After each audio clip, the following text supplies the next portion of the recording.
இந்திய ஒன்றியத்தை ஆளும் பாஜக அரசால் அவசர கதியில் கொண்டு வரப்பட்டுள்ள வாக்காளர் பட்டியல் சிறப்பு தீவிர திருத்தத்தை நாம் தமிழர் கட்சி மிக கடுமையாக எதிர்க்கிறது.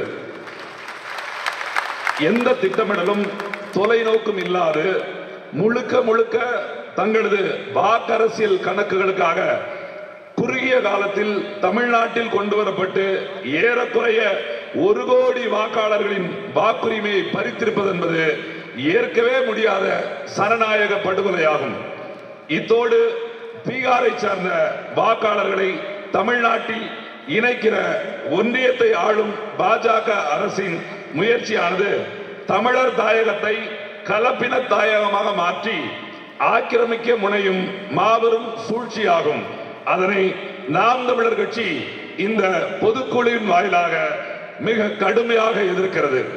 அண்மை காலமாக வேலைவாய்ப்பு தேடி தமிழ்நாட்டிற்கு வரும் வட மாநிலத்தவரின் எண்ணிக்கை பல லட்சக்கணக்கில் அதிகரித்து வருகிறது. சென்னை, திருச்சி, மதுரை போன்ற பெருநகரங்களில் அதிகரிக்க தொடங்கிய வடமாநிலத்தவர் ஆதிக்கம் தற்போது தமிழ்நாட்டின் 2ஆம் நிலை நகரங்களிலும் கட்டுக்கடங்காமல் அதிகரித்து வருகிறது. இதனால் மண்ணின் மைந்தர்களான தமிழர்களின் வேலை வாய்ப்பு பாதிக்கப்படுவதோடு பொருளாதாரமும் பெருமளவு பறிபோகிறது. மேலும் அவ்வாறு வேலைக்கு வரும் வடமாநிலத்தவர்கள் அடுத்த சில மாதங்களிலேயே குடும்ப அட்டை, வாக்காளர் அட்டை, இருப்பிடச் சான்று உள்ளிட்டவை பெற்று நிரந்தரமாக தமிழ்நாட்டில் குடியேறும் நிகழ்வும் அதிகரித்து வருகிறது. இதனால் தமிழர்கள் தங்கள் அதிகாரத்தை இழந்து ஏதிலிகளாக மாறும் நிலமாக தமிழ்நாடு மெல்ல மெல்ல மாறி வருகிறது. அது மட்டுமின்றி கொலை, கொள்ளை, போதைப் பொருள் கடத்தல், பாலியல் வன்புணர்வு உள்ளிட்ட கொடுங்குற்றச் செயல்களில் வடமாநிலத்தவர்கள் ஈடுபடுவதும் கும்பல் மனப்பான்மையில் பொது சொத்துக்களை சேதப்படுத்தும் நிகழ்வுகளும் அதிகரித்து வருகின்றன. ஆகவே தமிழ்நாட்டிற்குள் பணிக்கு வரும் வடமாநிலத்தவரின் எண்ணிக்கை, பணிபுரியும் நிறுவனம், காலம், தங்குமிடம், அவர்களின் சொந்த முகவரி ஆகியவற்றை பதிவு செய்யும் வகையில் உடனடியாக உள்நுழைவு அனுமதி சீட்டு இன்னர்லைன் பெர்மிட் முறையை ஒன்றிய அரசு நடைமுறைப்படுத்த தமிழ்நாடு அரசு அழுத்தம் கொடுக்க வேண்டுமென இப்பொதுக்குழுவின் வாயிலாக நாம் தமிழர் கட்சி வலியுறுத்துகிறது. ஆங்கிலேயர் ஆட்சி காலத்தில் நிலமற்ற உரிமை மறுக்கப்பட்ட ஆதி தொல்குடி மக்களின் மீட்சிக்கு வழங்கப்பட்ட 12 லட்சம் ஏக்கர் விளைநிலங்கள் மொத்தமும் இன்றைக்கு அபகரிக்கப்பட்டும் ஆக்கிரமிக்கப்பட்டும் உள்ளன. தமிழ்நாட்டை மாறி மாறி ஆண்ட இருபெரும் திராவிட கட்சிகளும் அதனை மீட்டெடுப்பது குறித்து எவ்வித அக்கறையுமற்று இருக்கின்றன. நாம் தமிழர் கட்சி மலர்கின்ற போது பஞ்சமர் நிலம் மீட்பே பைந்தமிழர் உரிமை மீட்பு என்ற கொள்கை முழக்கத்துடன் பஞ்சமர் நிலங்கள் யாவற்றையும் கண்டறிந்து மீட்டெடுத்து அந்நிலங்களுக்குரிய ஆதி தொல்குடி மக்களுக்கு வழங்குவோம் என இப்பொதுக்குழுவின் வாயிலாக நாம் தமிழர் கட்சி பேரறிவிப்பு செய்கிறது. தமிழ் தேசிய இனத்தின் ஆதி தொல்குடி மக்களுள் ஒன்றான தேவேந்திரகுல வேளாளர் சமூக மக்களின் நெடுநாள் கோரிக்கையான தனி இடப்பங்கீட்டோடு கூடிய பட்டியல் வெளியேற்ற கோரிக்கையை முழுமையாக ஆதரிப்பதோடு அதனை உடனடியாக நடைமுறைப்படுத்த வேண்டும் என்ற ஒன்றிய அரசை இப்பொதுக்குழுவின் வாயிலாக நாம் தமிழர் கட்சி வலியுறுத்துகிறது. தமிழ்நாடு அரசு போக்குவரத்து கழக பேருந்துகளில் தமிழ்நாடு எனும் பெயர் அழிக்கப்பட்டு அரசு போக்குவரத்து கழகம் என்று மட்டும் எழுதப்பட்டிருப்பது கண்டனத்திற்குரியது. கர்நாடகா, கேரளா, தெலுங்கானா, புதுச்சேரி உள்ளிட்ட அண்டை மாநிலங்களில் தங்கள் மாநில பெயரை பெருமையோடு பேருந்துகளில் எழுதியிருக்க திமுக அரசுக்கு மட்டும் தமிழ்நாடு என்ற பெயர் அவமானமாக இருப்பது ஏன்? முன்னாள் முதல்வர் கருணாநிதி தமிழ்நாடு அரசு போக்குவரத்து கழகங்களிலிருந்து சேர, சோழ, பாண்டியர் பெயர்களை நீக்கி தமிழின அடையாளங்களை அழித்தார். தற்போது அவருடைய மகன் முதல்வர் ஸ்டாலின் தனது ஆட்சியில் பேருந்துகளில் இருந்து தமிழ்நாடு எனும் பெயரை நீக்குகிறார். இதனை கண்டித்து தமிழ்நாடு எங்கிலும் நாம் தமிழர் கட்சி போராட்டங்களை முன்னெடுத்து வருகிறது. தாத்தா பெருந்தலைவர் காமராஜர், தாத்தா காயிதே மில்லத் அவர்களின் பெயர்களில் இருந்த பேருந்து நிலையங்களின் பெயர்களை மாற்றி கருணாநிதியின் பெயரை சூட்டும் முயற்சியையும் நாம் தமிழர் கட்சி முறியடித்தது. ஏற்காடு மலையில் தகடூர் அதியமான் நெடுமான் அஞ்சி பெயரை மாற்றி தந்தை பெரியார் கொண்டை ஊசி வளைவு என்று எழுதப்பட்டதை அழித்து மீண்டும் மன்னர் அதியமான் பெயரை நாம் தமிழர் கட்சி சூட்டியது. மீண்டும் அதை அழித்து ஈவேராவின் பெயரை எழுதியுள்ளனர் திராவிட இயக்கத்தினர். இவ்வடையாள அழிப்புகள் அனைத்தும் நாம் தமிழர் கட்சி அரசால் துடை தெரியப்படும். ஆகவே இது போன்ற தமிழர் அடையாள அழிப்பு வேலைகளை நிறுத்தி திமுக அரசு உடனடியாக மீண்டும் பழையபடி தமிழ்நாடு அரசு பேருந்துகள் அனைத்திலும் தமிழ்நாடு அரசு போக்குவரத்து கழகம் என்று முழுமையாக எழுதிட வேண்டும் என இப்பொதுக்குழுவின் வாயிலாக நாம் தமிழர் கட்சி வலியுறுத்துகிறது. சமூக நீதிக்கும் சம வாய்ப்பிற்கும் எதிரான நீட் தகுதி தேர்வுக்கு எதிராக தமிழக சட்டமன்றத்தில் இயற்றப்பட்ட தீர்மானத்திற்கு ஒப்புதல் அளித்து நீட் தேர்விலிருந்து நிரந்தர விலக்கு தர இந்திய ஒன்றிய அரசு முன்வர வேண்டும் என கோருவதோடு தமிழக சட்டமன்றத்தில் இயற்றப்பட்ட சட்ட முன்வரைவுகளுக்கு ஆளுநர் உடனடியாக ஒப்புதல் தர வேண்டும் என இப்பொதுக்குழுவின் வாயிலாக நாம் தமிழர் கட்சி வலியுறுத்துகிறது.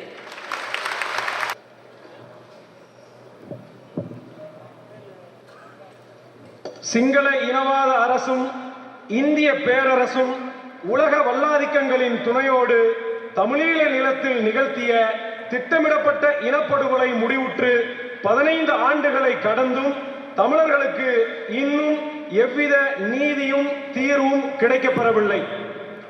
தமிழின படுகொலையை முன்னின்று நடத்திய மஹிந்த ராஜபக்சே, கோத்தபய ராஜபக்சே, பசீல் ராஜபக்சே உள்ளிட்ட சிங்கள ஆளும் வர்க்கம் இன்றளவும் விசாரணைக்கு கூட உட்படுத்தப்படவில்லை.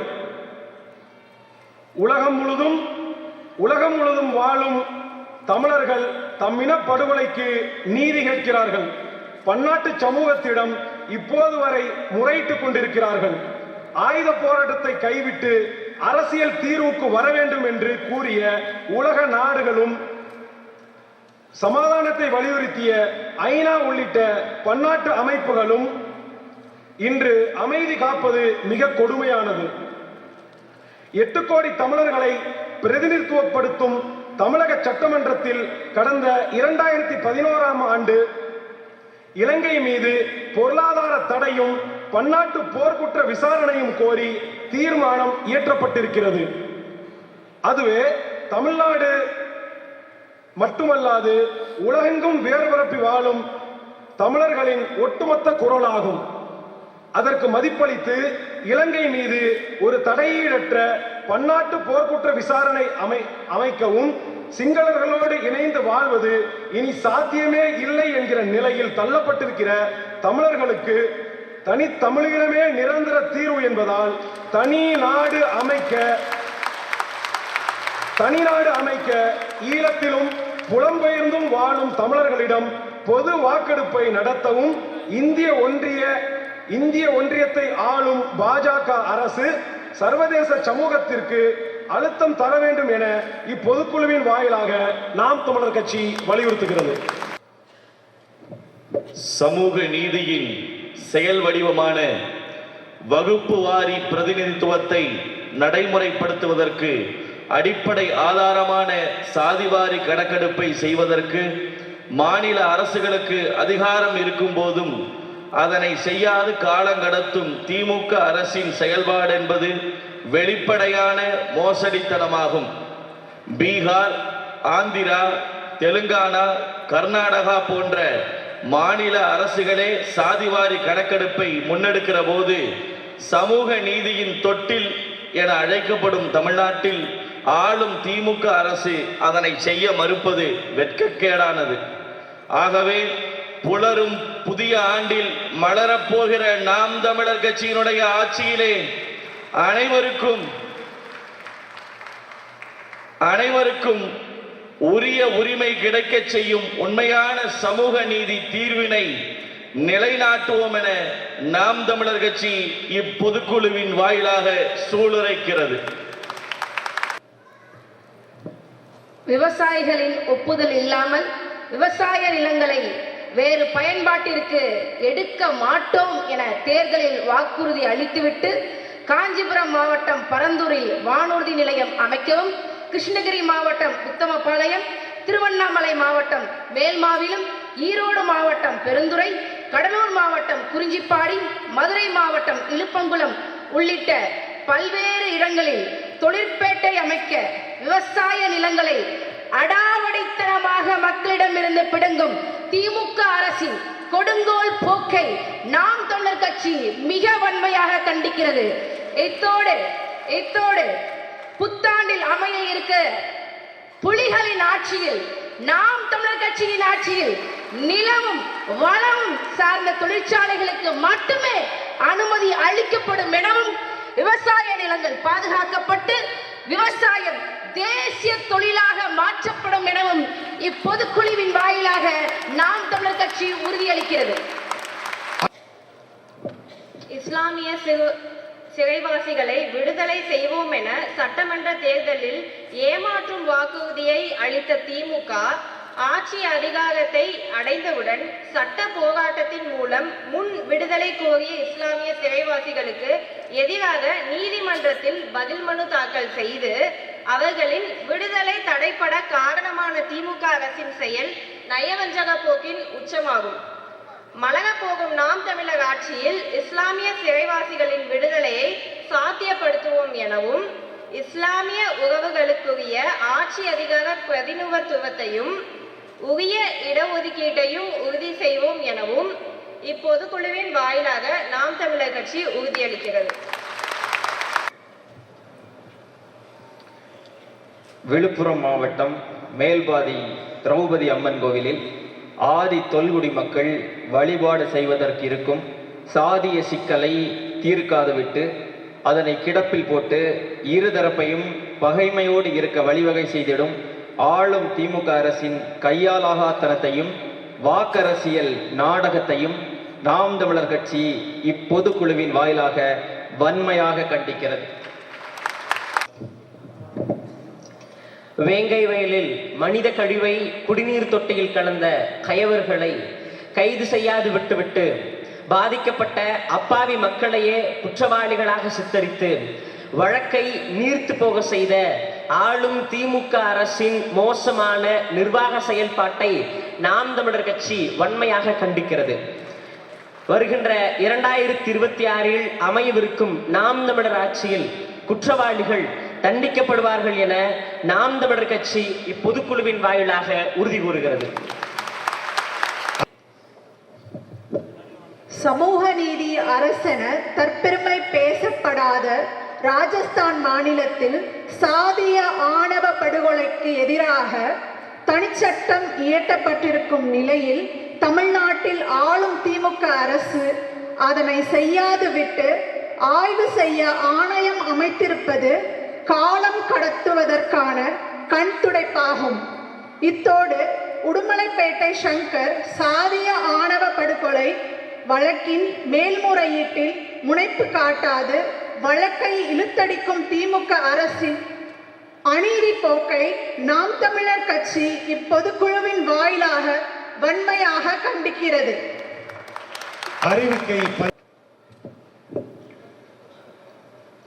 மதுவிலக்கை அமல்படுத்தி மாவட்டந்தோறும் குடிநோயாளிகளுக்கு சுகாதாரத்துறை சார்பாக மீட்பு நிலையங்கள் அமைப்போம் என வாக்குறுதி அளித்துவிட்டு மதுவை தமிழக வீதி எங்கும் கரைபுரண்டு ஓடச் செய்திருக்கும் ஆளும் திமுக அரசின் நிர்வாக சீர்கேடு கடும் கண்டனத்திற்கு உரியதாகும். இத்தோடு கள்ளச்சாராயம், கஞ்சா, கொகாயின், ஹபின், மெத்தபட்டமைன் உள்ளிட்ட போதைப் பொருட்களின் மிதம் மிஞ்சிய புழக்கமும் போதைப் பொருட்களை விற்பனை செய்திடும் மோசடி பேர்வழிகளின் ஆதிக்கமும் வெட்கக்கேடானதாகும். அதனை நாம் தமிழர் கட்சி இப்பொதுக்குழுவின் வாயிலாக மிக கடுமையாக எதிர்க்கிறது.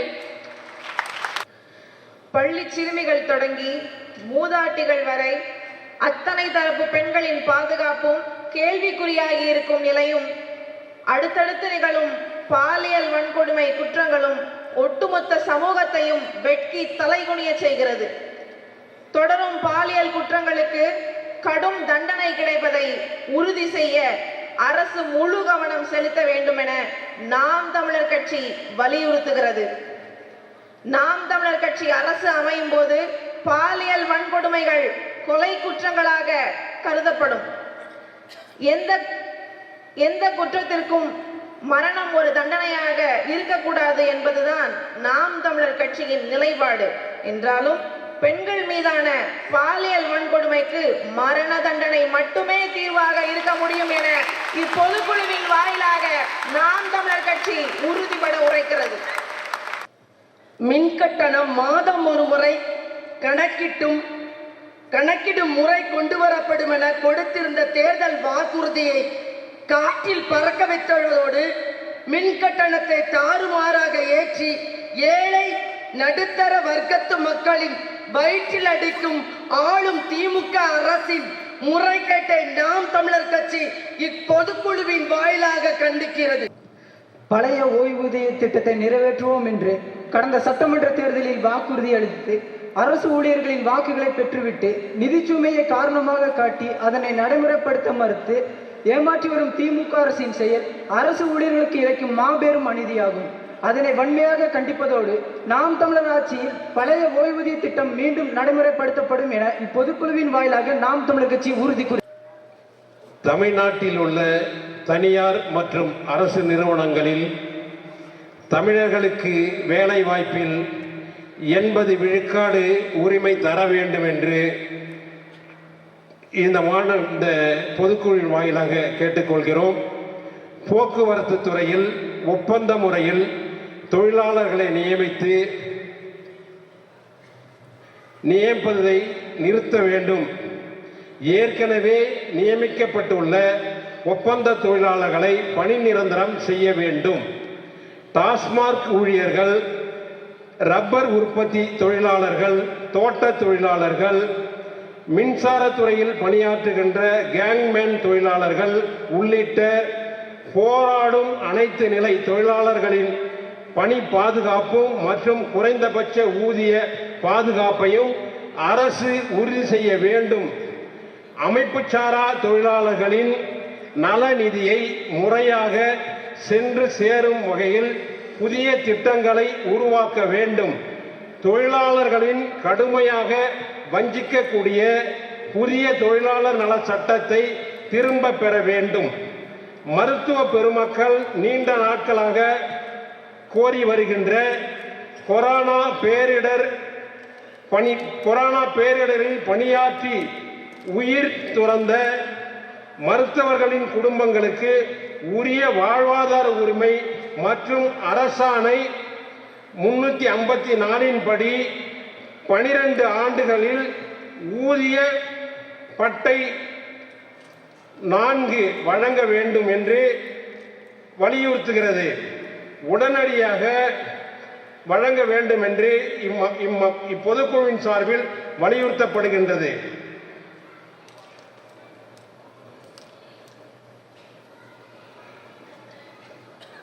பணி நிரந்தரம், சம வேலை, சம ஊதியம் உள்ளிட்ட வாழ்வாதார உரிமைகளை வலியுறுத்தி போராடி வரும் ஆசிரிய பெருமக்கள், செவிலியர்கள், தூய்மை பணியாளர்கள் ஆகியோரின் கோரிக்கைகளை ஆளும் திமுக அரசு நிறைவேற்ற மறுப்பது கொடுங்கோன்மை என்று கண்டிப்பதோடு தமிழ்நாட்டில் 40 லட்சத்திற்கும் மேற்பட்ட தானி ஓட்டுநர்கள் இருக்கிறார்கள். அந்த 40 லட்சம் குடும்பங்களையும் வாழ்வாதாரத்தையும் கருத்தில் கொண்டு சுமார் 15 ஆண்டுகளுக்கு மேலாக உயர்த்தப்படாத மின் கட்டணத்தை உயர்த்தி அவர்களுடைய வாழ்வாதாரத்தை உயர்த்த வேண்டும் என்றும் அவர்கள் வாழ்வாதாரம் உயர்வதற்கு ஊலா, ஓப்பர் போன்ற தனியார் நிறுவனங்களை தடை செய்ய வேண்டும் என்று இந்த பொதுக்குழுவின் சார்பில் கோரிக்கை வைக்கிறோம். நாம் தமிழர் அரசு அமையும் போது எவ்வித பாகுபாடும் இன்றி இவ்வுரிமைகள் அனைத்து தொழிலாளர்களுக்கும் கிடைக்கச் செய்வோம் என இப்பொதுக்குழு வாயிலாக நாம் தமிழர் கட்சி உறுதியளிக்கிறது. வறண்ட பகுதிகளுக்கு வளம் சேர்க்கும் திட்டங்களான ஆனைமலை நல்லாறு, பாண்டியாறு புன்னம்பலா உள்ளிட்ட நீர் மேலாண்மை திட்டங்களை செயல்படுத்த அக்கறை காட்டாத இருபெரும் திராவிட கட்சிகளின் போக்கு துளியும் மக்கள் நலனற்ற கொடும் வஞ்சகமாகும். நாம் தமிழர் ஆட்சியில் வேளாண்மையை மேம்படுத்தும் நீர்வள திட்டங்களை விரைந்து செயல்படுத்துவோம் என இப்பொதுக்குழுவின் வாயிலாக நாம் தமிழர் கட்சி உறுதியளிக்கிறது. மிதமிஞ்சிய இயற்கை வளச் சுரண்டனால் பேரழிவின் விளிம்பில் நிற்கின்ற இப்பூமி பந்தை மீட்டு காக்க வேண்டிய பொறுப்பு நம் ஒவ்வொருவருக்கும் உண்டு. ஆளும் ஆட்சியாளர்களுக்கு அது மிக முதன்மையான பணியாகும். ஆகவே பேரழிவை தரும் என அறிவியலாளர்கள் அஞ்சக்கூடிய சிக்கலாக இருக்கின்ற புவி வெப்பம் மற்றும் காலநில மாற்றத்தை கட்டுப்படுத்தும் வகையில் அரசின் தொழில்துறை முடிவுகளையும் பொருளாதார முடிவுகளையும் வகுக்கவும் மணல் கொள்ளை, மலை கொள்ளை, நீர் கொள்ளை என தமிழ்நாட்டில் நடந்தேறும் இயற்கை வள சுரண்டலை தடுக்கவும் வேண்டும் என இப்பொதுக்குழுவின் வாயிலாக நாம் தமிழர் கட்சி வலியுறுத்துகின்றது. திராவிட கட்சிகள் தனது ஆட்சி காலத்தில் குப்பைகளையும் கழிவு நீரையும் முறையாக வெளியேற்ற உரிய கட்டமைப்பை ஏற்படுத்தாமல் தமிழ்நாடு முழுவதும் மாநகரங்கள் முதல் பேரூராட்சிகள் வரை திறந்த வெளி குப்பை கூலங்களாக மாற்றி சீரழித்துள்ளது. குறிப்பாக ஆடை நகரமாக அறியப்பட்ட திருப்பூர் நகரம் இன்று அலங்கோல நகரமாகியுள்ளது. மக்களுக்கு பயன்படும் பேருந்து நிலையம் ஊருக்கு வெளியே பல கிலோமீட்டர் தொலைவுக்கு வெளியே அமைக்கப்படுகிறது. ஆனால் குப்பை சுத்திகரிக்கும் ஆலைகளோ நகரின் மைய பகுதியில் மக்கள் குடியிருப்புகளுக்கு அருகில் அமைக்கப்படுகிறது. இக்கொடுமைகளுக்கு முற்றுப்புள்ளி வைக்கும் வகையில் நாம் தமிழர் கட்சி மலரும் போது மக்களை பாதிக்காது, சுற்றுச்சூழலை சீர்கெடுக்காது திரவ கழிவு மேலாண்மை திட்டங்கள் செயல்படுத்தப்படும் என்று இப்பொதுக்குழு வாயிலாக நாம் தமிழர் கட்சி உறுதியளிக்கிறது. வடகிழக்கு பருவமழையால் காவிரி படுகையில் அறுவடைக்கு தயாராக இருந்த குறுவை பயிர்களும் நடவு செய்யப்பட்டிருந்த சம்பா மற்றும் தாளடி பயிர்களும் சேதமடைந்த நிலையில் டிட்வா புயலால் 3 லட்சம் ஏக்கரில் பயிரிடப்பட்டிருந்த நெற்பயிர்களும் சேதமடைந்து விட்டன.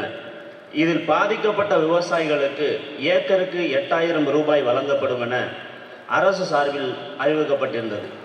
ஏற்புடையது அல்ல. வேளாண்மையில் தொடக்க நிலையிலேயே 10,000 ரூபாய்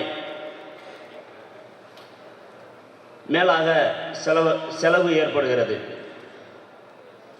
ஏக்கருக்கு 40,000 ரூபாய் வழங்குவதே சரியான இழப்பீடாக இருக்கும்.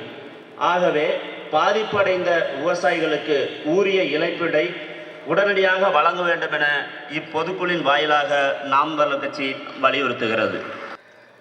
நம் விவசாயிகள் அரும்பாடுபட்டு விளைவித்த நெல்மணிகளை சேமிப்பு கிடங்குகள் இல்லாமல் வெட்ட வெளியில் வெயிலிலும் மழையிலும் கொட்டி முளைக்க வைத்து வீணடித்துவிட்டு ஆந்திராவிலிருந்து அரிசி இறக்குமதி செய்கிறது திராவிட மாடல் திமுக அரசு. உயிரை கொள்ளும் மதுவுக்கு கொடுக்கும் முக்கியத்துவத்தை மக்களின் உயிர் காக்கும் உணவுப் பொருட்களை காக்க இரு திராவிட கட்சிகளின் அரசுகள் தர மறுக்கிறது. கடந்த 2019ஆம் ஆண்டு முதல் 2024ஆம் ஆண்டு வரையிலான 5 ஆண்டுகளில் 3.7 லட்சம் டன் அரிசி வீணடிக்கப்பட்ட கொடுமையும் அரங்கேறியுள்ளது. நாம் தமிழர் கட்சி அரசு அமையும் போது போதிய சேமிப்பு கிடங்குகள் உருவாக்கப்பட்டு வேளாண் விளைபொருட்கள் பாதுகாக்கப்படும் என்று இப்பொதுக்குழு வாயிலாக உறுதியளிக்கிறது. திருப்பரங்குன்றம் மலை மீது இருக்கும் முப்பாட்டன் முருகப்பெருமான் திருக்கோயிலும் பெருமகனார் சிக்கந்தர் பாதுஷா அவர்களின் தர்காவும் பல 100 ஆண்டுகளாக எந்த சமய பிணக்கும் இல்லாது மண்ணின் மக்களால் வழிபாடு செய்யப்பட்டு வரும் நிலையில் தற்போது அதனை வைத்து மதவெறியர்கள் செய்ய முற்படும் மலிவமான அரசியல் கடும் கண்டனத்துக்குரியது. சமூக அமைதிக்கும் சமயத்தை கடந்த உறவுக்கும் முன்னுதாரணமாக திகழும் தமிழ்நாடு இது போன்ற மத பூசலையும் பிரித்தாளும் சூழ்ச்சியையும் ஒரு நாளும் அனுமதிக்காது. இத்தோடு சிக்கந்தர் தர்காவில் 300 ஆண்டுகளுக்கும் மேலாக ஆடு கோழி பலியிட்டு நேர்த்தி கடன் செய்கிற வழக்கமான நடைமுறைக்கு திடீரென அனுமதி மறுத்து சிக்கலை உருவாக்கிய திமுக அரசின் செயல்பாடும் அதனை தடையாக நீதிமன்றத்தில் இருத்த செய்த முடிவும் பாஜகவுக்கு பாதையமைத்து கொடுத்த கண்காணித்தனமாகும். இவ்விவகாரத்தில் சிக்கலை உருவாக்கிவிட்டு தீர்க்க முனையாத திமுக அரசும் மத பதற்றத்தை உருவாக்க முற்படும் பாஜக அரசும் செய்யும் மிக இழிவான வாக்கு அரசியலை நாம் தமிழர் கட்சி இப்பொதுக்குழுவின் வாயிலாக கடுமையாக கண்டிக்கிறது. தமிழர்களின் இன்னொரு தாய் நிலமாக இருக்கின்ற புதுச்சேரிக்கு மாநில அங்கீகாரம் அளிக்க வேண்டும் என்னும் புதுச்சேரி வாழ் தமிழ் மக்களின் நீண்ட நாள் கோரிக்கையை ஏற்கும் விதமாக உடனடியாக அதற்கு ஒப்புதல் தந்து ஒன்றிய பிரதேசத்தை மாநிலமாக மாற்ற வழிவகை செய்ய வேண்டும் என நாம் தமிழர் கட்சி இந்திய ஒன்றிய அரசை வலியுறுத்துகிறது.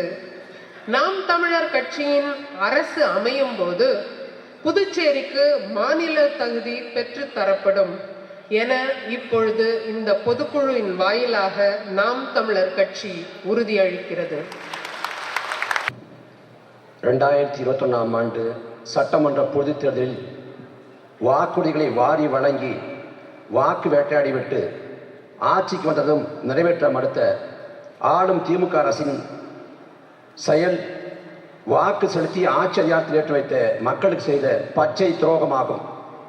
அதற்கு வரும் சட்டமன்ற பொதுத் தேர்தலில் மக்கள் தக்க பாடம் புகட்டி திமுகவின் அதிகார திமிருக்கும் பதவி மமதைக்கும் முடிவுரை எழுதுவார்கள் எனவும் மண்ணின் மக்களின் நன்மதிப்பையும் மான தமிழர்களின் நம்பிக்கையையும் வாக்குகளாக பெருமளவை பெற்று பசி பஞ்சம் ஊழல் லஞ்சம் பட்டினி வேலையின்மை இயற்கை வள சுரண்டல் பொருளாதார ஏற்றத்தாழ்வு சாதி மத ஏற்றத்தாழ்வு அடக்குமுறை ஒடுக்குமுறை மது மத போதை பெண்ணடிமைத்தனம் பாலியல் வன்கொடுமை இது ஏதுமற்ற தூய தேசம் படைத்து புதிய ஒரு தேசம் செய்வோம் மக்கள் புரட்சியால் அதை உறுதி செய்வோம் எனும் லட்சிய முழக்கத்தை நிறைவேற்றுவோம் எனவும் நாம் தமிழர் அரசமைத்து எங்கள் திருநாட்டில் எங்கள் நல்லாட்சி என்ற புரட்சி பாவலர் பாரதாசன் கனவை நிறைவேற்றுவோம் எனவும் இப்பொதுக்குழுவின் வாயிலாக நாம் தமிழர் கட்சி பேரறிவிப்பு செய்கிறது. புரட்சி எப்போதும் வெல்லும், நமது வெற்றி அதை சொல்லும். இலக்கு ஒன்றுதான் இனத்தின் விடுதலை, இனம் ஒன்றாவும் இலக்கை வென்றாவும். தமிழ்தாய் வாழ்க, தலைவர் பிரபாகர் வாழ்க, நாம் தமிழர்.